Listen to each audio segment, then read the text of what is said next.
Ruben, was that a step backwards for your team today?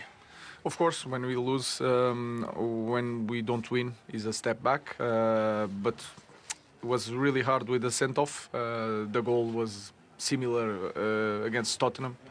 And then we tried even with the last one guy.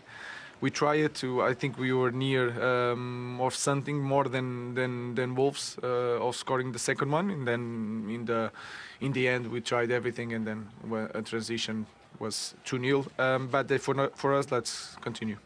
Yeah, the first goal, obviously, it's another set piece. It's another goal direct from a corner. Is it particularly disappointing to concede this goal when you've only conceded the same goal a week ago? Yeah, against Tottenham, yes, it's the same. Onana cannot go to the ball, I think.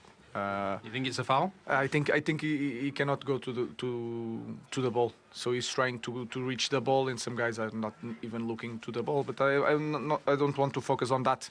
I think we were.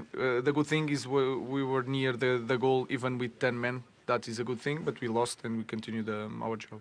What did you think of the red card for Bruno Fernandes? Did he need to be more careful with his challenge, considering he was on the booking already? Yeah, of course, we have to.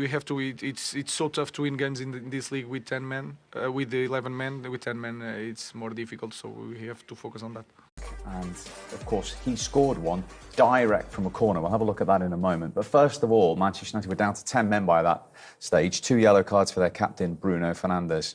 Owen, and when you look at the 2 bookings in isolation, you can't have any complaints, can he? No, he definitely can't. I mean, he's obviously pleading with the referee there, but Cunha was obviously the star player. You know, there he stops him, pulls him down. And this one, I mean, come on. When you're on a yellow. I know he cares, and he's the one that, you know, he tries to galvanise the team, but you need... He's Man United's best player. Look, he's like down. He's like, that's the easiest yellow ever. They need him out there. They need him creating chances. If he's not playing, they don't look like scoring. Losing him just, you know, that was the game for them. Andre Onana, a little upset with the way he conceded and he felt was fouled from the corner. Any case whatsoever here for the United goalkeeper? Well, we've looked at it carefully and closely. I actually think... I mean, he's sandwiched, basically, isn't he? He's sandwiched... But there's nobody fouling him. He's just getting his path blocked. And it's actually Ugarte who pushes his marker into the path. Bruno actually gets pushed into the path of Onana. So it's actually Manchester. Look at Ugarte pushing him into that area. And then once it goes over his head and he's trying to backpedal, then his path is blocked. So no, I think it's correct to give it. It is an area that's creating a little bit of noise at the moment. There you go. There they are, the second most in the division. And people will say, well, not all of those are Ruben Amorim. Well, let me tell you, 6 of them are in the last 5 games alone under the new Manchester United manager, who does have a set-piece coach. So is that an area of concern that they need to fix quickly? Among the other ones. That's the problem. How long's this list? Well, I don't know. How long have you got? That's the problem. You've got too many issues that you got to fix. You know, goal scoring was the biggest issue. That's why Amorim came in, because he plays this beautiful attacking football. You don't score, now all of a sudden set pieces is a big issue. I look at the United team, I don't see any partnerships. Every great team I've ever watched, I could tell you who's going to play in defence, midfield and attack. Every team. Don't care whether it was Arsenal, Liverpool, Man United, City. You watch United now, you don't know who's going to play.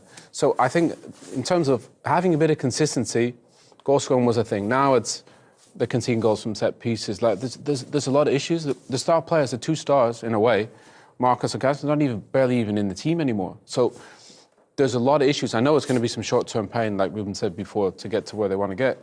But there's still, right now, there's a long season, and they've got to find a way to get more than they're getting out of what they got right now, in my opinion.